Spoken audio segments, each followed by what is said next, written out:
Salmos 148.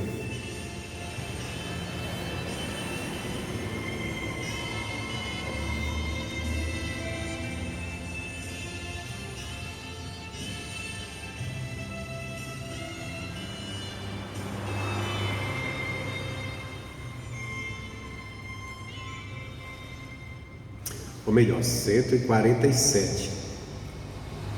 Salmo 147.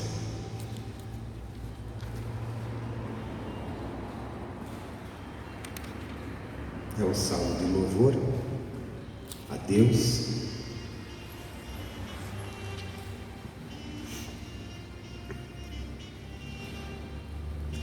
Versículo 10, Salmo 147, versículo 10.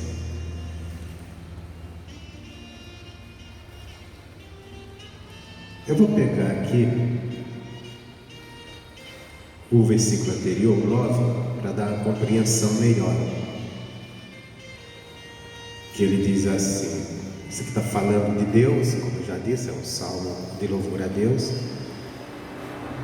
mostrar a grandeza dele, que nós devemos louvar a Deus. O 9 ele diz assim, 146, 9, depois vou para o 10. O que dá aos animais o seu sustento.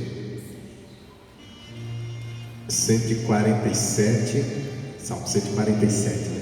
Nossa, eu estou show de errar, né? 147, versículo 9.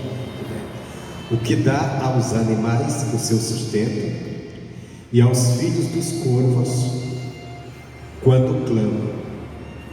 Aqui está mostrando, esse salmo, primeiro ele nos chama a louvar a Deus, a bendizer a Deus, e vem dizendo o porquê, né?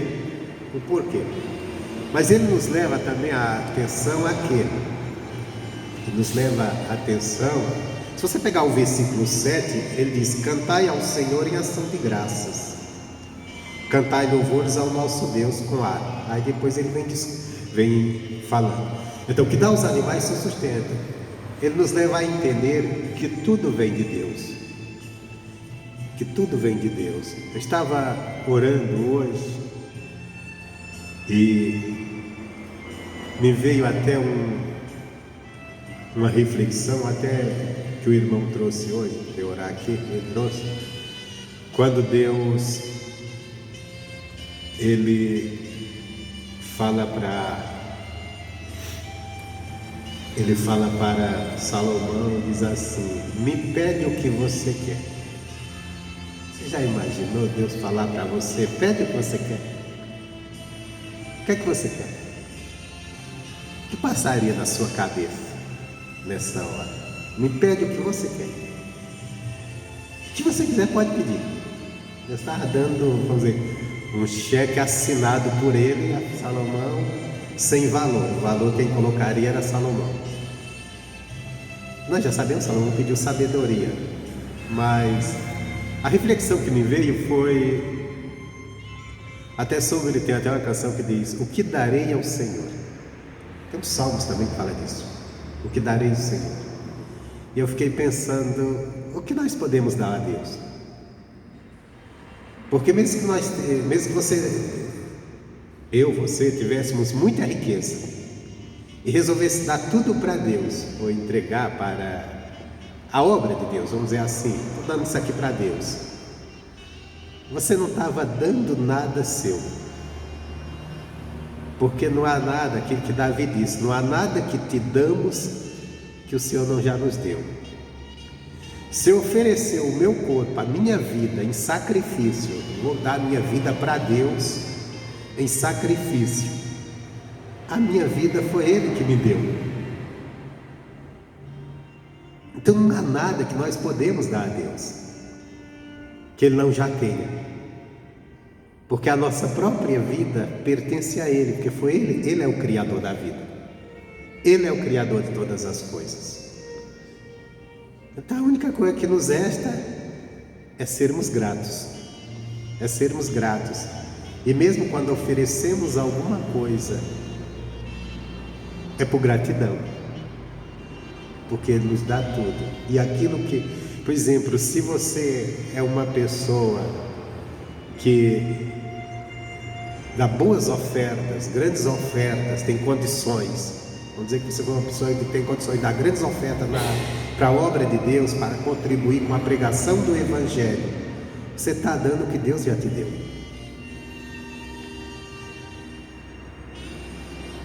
O que Deus já te deu. Por isso que Jó, quando ele se viu na miséria, doente, aí ele disse: eu nu saí e nu vou voltar para a terra.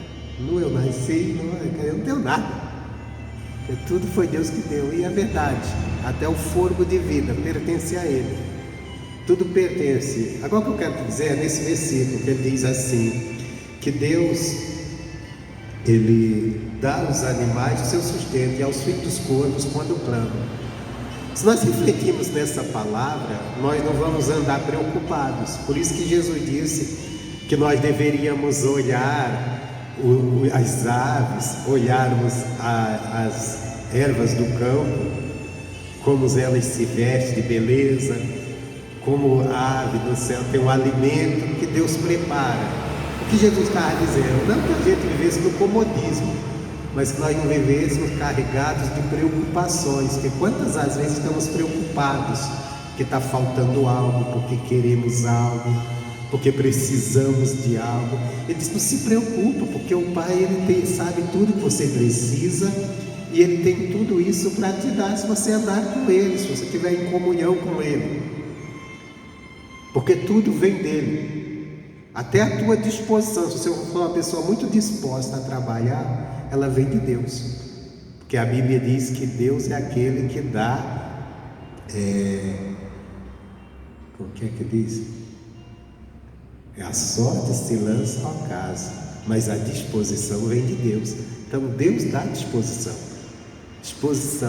Se até está faltando, estou numa preguiça danada, não tenho vontade para nada, espera aí, eu vou orar a Deus, Ele dá disposição para me levantar, vencer isso que está em mim, às vezes um comodismo mesmo, né? Porque vem dele tudo.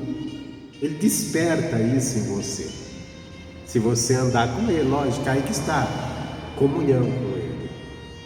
Comunhão. Tem pessoas que têm uma disposição para determinadas coisas, é julgado, mas tudo vem de Deus, até a sabedoria. Sabedoria não vem por acaso, ninguém nasce tão esperto, tão sábio, vem de Deus. O homem pode ignorar isso, pode até dizer que Deus não existe, eu sou muito sábio, Deus não... mas vem de Deus, tudo vem dele. Então, continuando aqui, Ele dá aos animais o seu sustento. Se Ele dá aos animais, como Jesus disse, se Ele sustenta os pássaros, as aves, quanto mais vocês. Quanto mais vocês. Às vezes a gente está preocupado à toa, porque eu queria isso, eu queria aquilo. E quem não já ficou preocupado porque queria algo, ou queria comprar algo no momento e não está podendo? Puxa, mas eu queria tanto isso aqui, eu queria tanto... Vamos acordar, meu Deus, eu preciso disso. Me abençoa meu trabalho, abençoa a minha vida, enfim. Agora o versículo 10. Não se deleita na força do cavalo, nem se compraz nas pernas do homem. Você sabe que as pernas aqui do homem representa o quê? A caminhada, a força, a capacidade para fazer as coisas, né? E a força do cavalo, aí nós podemos lembrar de que naquela época as pessoas iam para a guerra e elas lutavam a cavalo, e quem tinha um cavalo se dava bem. Quem tinha um exército a pé, às vezes não se dava tão bem, mas quem tinha um exército, tinha uma parte de cavalo, ele se dava melhor. Então um cavalo forte, bom, era visto com muito poder, né, de guerra. Mas disse, Deus não se deleita, quer dizer, Deus não está nem aí. Em outras palavras, o que esse versículo está dizendo é que Deus, Deus, ele não importa se você tem muita capacidade, muita habilidade, ou se você tem muitas condições para vencer na vida. Isso para ele pouco importa, porque ele não depende de você, porque a força as pernas do homem quer dizer a habilidade para correr, a habilidade, a destreza para se, no caso aqui, levando para o lado da guerra, para se movimentar na guerra, né, para correr, também para fazer qualquer coisa, qualquer atividade, que é que nós usamos as pernas, precisamos. Mas isso para Deus não quer dizer nada, se a pessoa tem até, vamos dizer, uma certa deficiência. O que importa para Deus é o quê? Ele fala assim: o Senhor se agrada dos que o temem e dos que esperam na sua misericórdia. Volto a dizer, dependência. Porque esperar na misericórdia de Deus é você depender de Deus. É mesmo no momento que você se sente fraco, abatido, que você acha que você não tem capacidade de sair às vezes de uma luta, de uma situação vitorioso, mas você vai, não, Deus é misericordioso, Deus vai me ajudar, Deus vai me abençoar, eu vou ficar firme com Ele. Deus se agrada disso. Que aquilo que aconteceu, por exemplo, com o apóstolo Paulo, que ele disse que por uma situação que o afligia, ele orou a Deus 3 vezes para que Deus mudasse, e Deus não mudou. E no final Deus veio e falou para ele, disse assim: ó, Paulo, é o seguinte, a minha graça te basta. Por isso que Pedro também escreve na carta dele: crescei na graça que há em Cristo Jesus. Então quer dizer, a minha graça te basta, se une a mim, fica debaixo da minha graça, fica em comunhão comigo. E aí Deus fala para ele, que às vezes é uma palavra que nós não gostaríamos de ouvir de Deus. Ele diz assim: é na fraqueza que o meu poder se aperfeiçoa. Quer dizer, às vezes é na fraqueza nossa. Aí Paulo até entendeu isso, ele disse assim: quando estou fraco, aí é que estou forte. Quer dizer, quando é que nós nos sentimos fortes? Quando nós nos sentimos cheios de capacidade, quando nós estamos dominando o assunto. Não, isso aqui eu mando, aqui é comigo mesmo, aqui eu domino, aqui eu tenho experiência, aqui eu sei como fazer, aqui não tem ninguém melhor do que eu. Aí você está se achando. Agora, quando você está fraco, debilitado, é quando você chega diante de uma situação e você diz: eu não tenho mais o que fazer, eu não sei mais o que fazer, eu não sei para onde fugiu do meu controle. Aí você se sente completamente rendido àquele problema, completamente entregue. E aí, se você está em comunhão com Deus, você diz: Deus, é com o Senhor, eu vou buscar o Senhor. E ali Deus diz: aí é que você está forte. Por que você está forte quando você está se sentindo tão fraco, quando você está se sentindo tão impotente diante de uma situação? Porque você se colocou na dependência, você compreendeu que sem Deus, e às vezes quando você está todo cheio de si, quando você está tão confiante em si, é onde você acha que você não depende tanto de Deus. Você às vezes nem lembra de Deus, de buscar a Deus. Você quer ver um exemplo dentro da Bíblia? Nas cartas, que lá no Evangelho de Apocalipse, Jesus manda 7 cartas para 7 igrejas. E uma daquelas igrejas, ela estava se sentindo muito forte. Ela disse assim: nós somos ricos e de nada temos falta. E Jesus disse: não, pelo contrário, vocês são pobres, cegos, miseráveis, nus, e falou até desgraçados. E Jesus disse: aconselho que compre ouro, vestes limpas por mim, vestes brancas comigo, ouro refinado por mim. Quer dizer, a igreja estava bem, não estava naquele local que ela estava, não estava havendo perseguição. A igreja teve capacidade de crescer, prosperar, e estava buscando a Deus sem muita preocupação E sem essa muita preocupação, estavam também relaxados. Ninguém tem falta de nada, Deus está nos abençoando, está dando tudo bem, está tudo certo, não precisamos de nada. Mas era um engano. Eles tinham relaxado na comunhão, na confiança. Aí Jesus disse: vocês estão pobres, vocês acham que tem tudo. Aí se você vê o contrário, tem outra igreja que está numa perseguição tremenda, está numa dificuldade muito grande, que Jesus diz assim: eu conheço tuas lutas, tu és pobre, mas porém és rico. Porque aquela igreja estava numa dificuldade, mas estava numa dependência muito de Deus. Quer dizer, e às vezes isso acontece. Na hora que você se sente muito fraco, você se lança nas mãos de Deus, porque você sabe que só tem Ele mesmo. E ali você acha que está fraco, mas você está forte, porque Deus é a tua força. E às vezes quando você acha que está forte, você está bem, porque está tudo bem, porque você está sem preocupações, as coisas estão indo bem, tudo bem, e você acha que é o máximo, que está tudo bem. Às vezes você está muito mal espiritualmente, porque você está tão relaxado na vida espiritual que está achando que não precisa, não está dependendo, não está se colocando na dependência.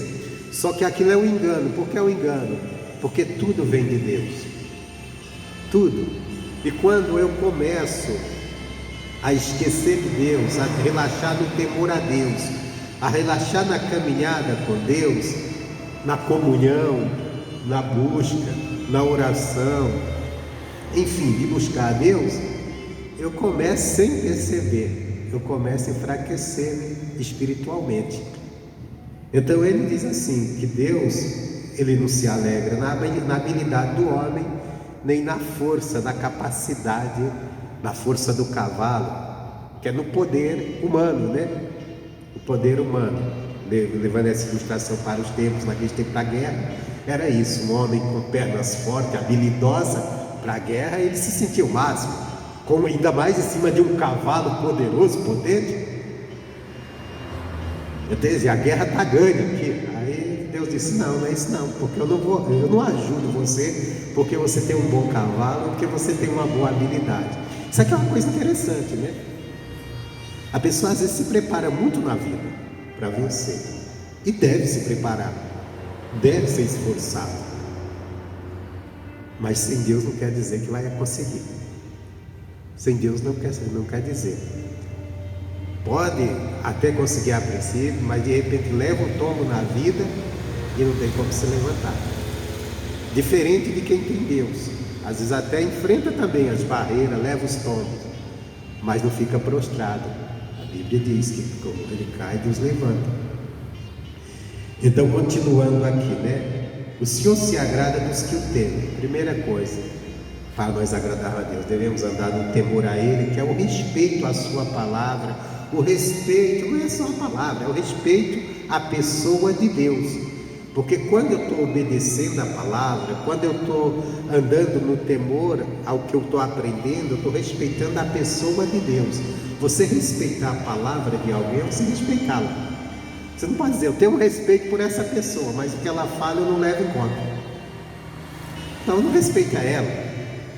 É igual um filho dizer: não, respeito o meu pai, mas o que ele diz eu não dou ouvidos. Não respeito. Você respeita uma pessoa, porque a palavra de uma pessoa é a mesma, é o mesmo. Ela e a sua palavra é a mesma coisa. A mesma coisa, a palavra de Deus e Ele é a mesma pessoa. Se a gente não respeitar o que Ele ensina na sua palavra, o que Ele diz, nós não respeitamos Ele. Então quer dizer, não podemos dizer que tememos. Então o respeito à pessoa de Deus é o respeito à sua palavra, ao que Ele nos ensina, ao que Ele nos manda. Então ele se agrada dos que o temem e dos que esperam na sua misericórdia. Aqui tem duas coisas, dois ensinamentos nisso aqui: teme e espera. Temer nos leva o quê? A obediência. A obediência. Que isso é a caminhada de fé, tem que estar firmado nessas duas coisas. Esperar na misericórdia significa o quê? Confiança, fé. Porque quando eu espero na misericórdia de Deus, isso quer dizer que eu estou diante de qualquer situação, eu estou confiando em Deus, eu estou acreditando, dando crédito à palavra dele, que ele não vai me deixar só, que ele vai me ajudar. Então esse versículo ele nos leva a 2 pontos que são fundamentais na nossa caminhada com Deus: fé, confiança e obediência. Obediência, temor.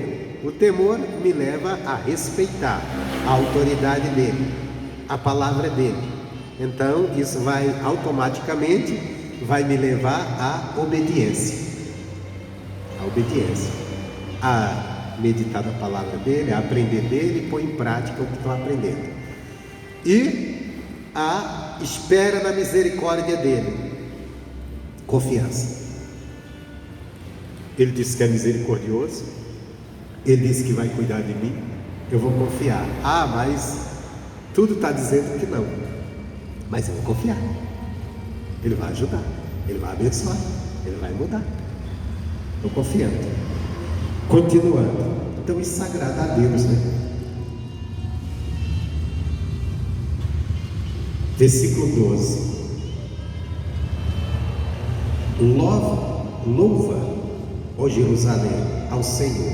Louva, ó Sião, ao teu Deus. Jerusalém, Sião representava o monte Sião, onde estava ali Jerusalém. Jerusalém representa a cidade do povo de Deus, né? Então quando fala Jerusalém, está falando do povo em si. Nós podemos pegar isso hoje para nós, para a igreja, né? Nós somos igreja, a Jerusalém de Cristo. Até a Bíblia retrata a Jerusalém de Deus, a Jerusalém celeste que desce do céu, que é uma expressão sobre a igreja, os salmos. Então nós temos que ver, nós temos que louvar a Ele. Mas por que devemos louvar? Ele diz: porque fortaleceu as trancas das tuas portas, abençoa os teus filhos dentro de ti. Então, no caso aqui deles, eles viam Jerusalém, que Jerusalém é a cidade do rei, onde eram tomadas as decisões, valia para todo o Judá, que na época Jerusalém como capital de Judá. Jerusalém era a cidade onde estava o templo também. Então ele diz: louva, o Senhor. Nesse tempo aqui, o salmo do identificado de quem escreveu esse salmo. Esse salmo foi escrito na época de Davi, talvez ainda não tinha o templo, mas tinha ali a adoração a Deus, ali, né? Depois foi construído o templo na época de Salomão. Aí não dá para saber se o salmo foi na época de Davi ou foi antes ou depois. Foi depois, já tinha o templo, se não, mas havia adoração. Mas Jerusalém representa o povo de Deus. Para a gente trazer hoje para nós, representa a igreja.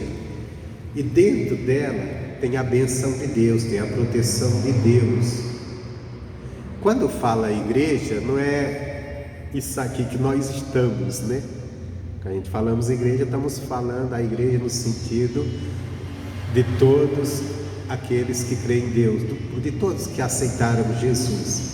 Então Deus está fortalecendo suas trancas, quer dizer, Deus está abençoando, guardando, protegendo, e abençoa teus filhos dentro de ti. Então, dentro dessa fé cristã, dentro dessa comunhão com Deus, como igreja que nós somos, quando eu estou falando de uma forma ampla, não de uma forma de um templo, Deus está abençoando.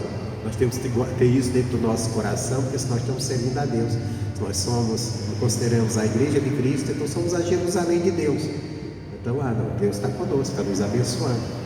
Isso é bom, porque quando enfrentamos lutas, dificuldades, temos que entender, Deus está abençoando. Você pode trazer isso também para a sua família. Você está buscando pela sua casa, sua família, né? Aqui é minha Jerusalém, para Deus abençoar os filhos dentro dela. Aí ele diz mais: Ele é que põe em paz o teu território e dá flor e farinha te farta. Esse versículo me chamou muita atenção. Tem muita coisa aqui para a gente estudar. Ele me chamou a atenção, porque Deus, se nós tivéssemos essa consciência, Ele é quem põe em paz o teu território. No caso aqui, ele estava falando de Jerusalém, estava falando ali da terra, vamos dizer, a terra dos judeus, né? Que era o povo de Deus. Mas nós podemos trazer isso para o nosso território, no sentido nossa casa, nossa família. E como seria bom, irmão, se entendêssemos isso, tivéssemos essa compreensão. Porque às vezes nós vemos as famílias fazendo de tudo para ter uma família em paz. Às vezes fazendo determinados sacrifícios, colocando sua confiança em coisas que são necessárias. Mas quem vai trazer paz mesmo é Deus. Se a família estiver andando com Deus, se a família estiver edificada em Deus, Deus ali vai trazer paz naquela casa, naquele lar, naquela família. Os problemas, às vezes, nós vemos as famílias despedaçadas, as confusões, as brigas entre famílias. É a falta de Deus para trazer paz naquela. Quantas famílias não estão em pé de guerra? Quantos casamentos não estão em pé de guerra? Está faltando Deus. Se colocar Deus ali, a palavra de Deus, se Deus tiver liberdade, Ele vai trazer paz àquela casa, àquela família, àquelas pessoas. Ele vai trazer a paz. Ele que traz paz ao teu território. Ao teu território. E traz o que mais? Ele põe paz ao teu território. E da flor de farinha te farta, quer dizer, do alimento, não vai deixar te faltar nada, não vai te faltar alimento. Mais uma vez, aquela consciência que tudo vem de Deus. Às vezes a pessoa, ela, de uma forma, lógico, natural, no raciocínio humano, ela coloca, não, o que eu tenho vem disso, vem daquilo. Até logicamente vem, na lógica humana vem do meu trabalho, vem disso, é verdade, o seu trabalho, né? É Deus que te abençoa, é Deus que te dá disposição, é Deus que dá sabedoria, é Deus que te dá saúde.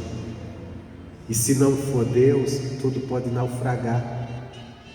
Aí você pode dizer, mas e o camarada que não anda com Deus, e às vezes está aí próspero, farto de dinheiro? Tudo bem. Vamos lembrar que Deus, Jesus disse que Deus, Ele é bom, Ele faz com que o sol e a chuva venham para o bom e para o mal. Ele não impede, mas tudo vem dele. A chuva que molha o campo do justo é a mesma chuva que molha o campo do ímpio, e ela vem de Deus. O sol que brilha para o justo é o mesmo sol que brilha para o ímpio, mas ele vem de Deus, mesmo que o ímpio negue. Então tudo vem dele. Então isso tudo é para a gente louvar a Deus, entendendo o quê? Que tudo vem dele, e nos colocarmos em completa dependência dele. Vou encerrar com o versículo 14, que ele diz assim, ou melhor, versículo 15: o que envia a sua palavra à terra, e a sua palavra corre velozmente. Então Deus é aquele que envia a sua palavra à terra. Se nós vemos hoje a pregação do Evangelho correndo o mundo, mas é por causa dos pregadores A ou B, isso aqui não é Deus, foi Deus que enviou. Mas são homens que estão pregando. Por exemplo, o missionário R.R. Soares tem alcançado até pessoas em outras nações, são vários, ele tem alcançado, mas ali é Deus enviando a palavra dele àquele lugar, através do ministério do missionário. Eu estou aqui hoje nesse ministério porque um dia eu fui alcançado por esse ministério por um programa na televisão. Por quê? Porque um dia Deus colocou no coração do missionário a necessidade, o desejo de fazer essa obra. Veio de Deus. A gente vê hoje muitas críticas à igreja, até pessoas se dizendo cristã, não sei se são ou não, é meio duvidoso, que a pessoa dizer que é cristão e lutar contra o evangelho é complicado. Mas pessoas dizendo contrário à igreja, às igrejas, que essas igrejas, o que é isso, o que é aquilo, não adianta. A igreja foi Deus que criou. Pode não parecer, às vezes a gente parece que a igreja, pode parecer às vezes a gente olhar pelas atitudes dos homens, parece que é a empresa de alguém que tem um dono. A igreja não tem um dono, tem sim uma liderança, mas o dono é Jesus. E antes do homem ter a ideia, foi Deus que teve. Porque antes de Deus colocar no coração, ou melhor, antes de vir no coração de homens que estão aí, vamos fazer essas grandes lideranças, estão espalhando o Evangelho para o Brasil e o mundo. Antes dessa ideia chegar no coração dele, Deus olhou para essa nação. Deus viu a necessidade dessa nação se converter. E aí Deus tocou no coração de alguém e colocou na pessoa a disposição, que não é fácil. Porque é fácil criticar, mas não é fácil estar à frente de uma grande obra. Deus colocou para o camarada se dedicar unicamente àquilo. Porque você veja bem, por exemplo, se você pegar a vida do missionário R.R. Soares, acompanhar o dia a dia dele, e é fácil acompanhar porque está sempre sendo televisionado pelas redes sociais, você vai ver o dia a dia dele como? Ocupado de quê? Pregando o Evangelho, correndo de um lado para outro. Será que as pessoas que criticam queriam renunciar a muitas coisas para viver só isso? Viver só isso? Eu vejo às vezes pessoas que estão vivendo aí, pessoas fazem vídeos no Facebook aproveitando os melhores lugares turísticos do Brasil, viajando de um lado para outro, de Fernando de Noronha, Porto de Galinhas, sei lá na Bahia tem um bocado de lugar lindo, São Paulo também tem um bocado, tem umas ilhas ali, né, parte de praias, aquelas coisas que é muito bonito, e as pessoas curtindo isso, a Amazônia e outras partes fora lá no mundo, que as pessoas estão curtindo, elas têm recursos e elas conseguem. Já que as pessoas fazem isso, elas teriam coragem de abrir mão, de deixar a vida delas para ver pregando o Evangelho, ocupadas em algo que não vai dar tempo delas fazerem outras coisas, de curtir. E curtir, né? Nós sabemos que tem as outras curtições do mundo que o cristão tem que renunciar e para viver a palavra de Deus. Então quer dizer, eu não estou querendo aqui defender, mas o que eu quero dizer é que esses homens, Deus colocou no coração deles. Agora, se alguém chegar assim, mas tem erros, tem falhas dentro das igrejas, nas lideranças, com certeza vai ter. Onde homem está, tem que homem é falho. Todos eles não têm um homem perfeito, sequer só houve um Jesus. Mas a igreja, voltando, a igreja em si, o trabalho da pregação do Evangelho, ele veio de Deus para correr o mundo. Porque se Deus não levanta homens ousados, como era que ficava o Evangelho? Como muita gente gostaria que fosse, né? Algumas pessoas gostariam que o Evangelho fosse apenas uma igrejinha lá no fundo de quintal, que não alcançasse ninguém, só aquele grupinho de pessoas. Mas Deus deu ideia para alguém de usar a televisão, de usar todos os meios de comunicação, de fazer expandir, crescer. E nisso Deus também levantou uma multidão de gente que ajuda, senão não faz também a obra, que é muita coisa. Mas o que eu quero dizer, a palavra de Deus, ela corre. Ele envia a palavra sobre toda a terra. E como Deus envia a palavra dele? Ele envia através de seres humanos. Seres humanos falhos, com falhas, mas que ele levanta e diz, vai fazer o que eu quero, vai levar minha palavra. E todos nós somos chamados a isso, a levar essa palavra de Deus para ela correr a terra, à medida que nós aprendemos, passar para outras pessoas. Tem aqueles que Deus colocou eles à frente de uma obra muito grande, né? Que é correr o mundo. Mas tem aqueles também que Deus, todos nós somos chamados a anunciar, para que essa palavra venha correr. E quando nós estamos ligados a Deus, é o próprio Deus nos enviando e ela correndo através de nós. Se você pegar a história, vou encerrar aqui já. Se você pegar a história do cristianismo, como foi que o evangelho se expandiu? Quando nós olhamos na Bíblia, lemos as cartas de Paulo, o livro de Atos, os apóstolos pregando, nós achamos que o evangelho se expandiu através dos apóstolos. Em parte é verdade. Por exemplo, o apóstolo Paulo, é fácil você ver pregador elogiando Paulo, porque ele percorreu ali a Ásia, pregando o evangelho. É fácil dizer, Paulo espalhou o evangelho, mas não foi o Paulo que espalhou o evangelho. Porque Paulo, como pessoa sozinha, não poderia espalhar. A verdade, Paulo chegava em cidades, pregava o evangelho, pessoas se convertiam, e tinha cidades como Corinto mesmo, que era uma cidade marítima, onde tinha porto, e vinha gente de toda a região, vinha negociar. Então aquelas pessoas ouviam o evangelho da parte de Paulo e dos apóstolos, criam no evangelho, e elas levavam para as suas nações, e chegava lá e começava a espalhar.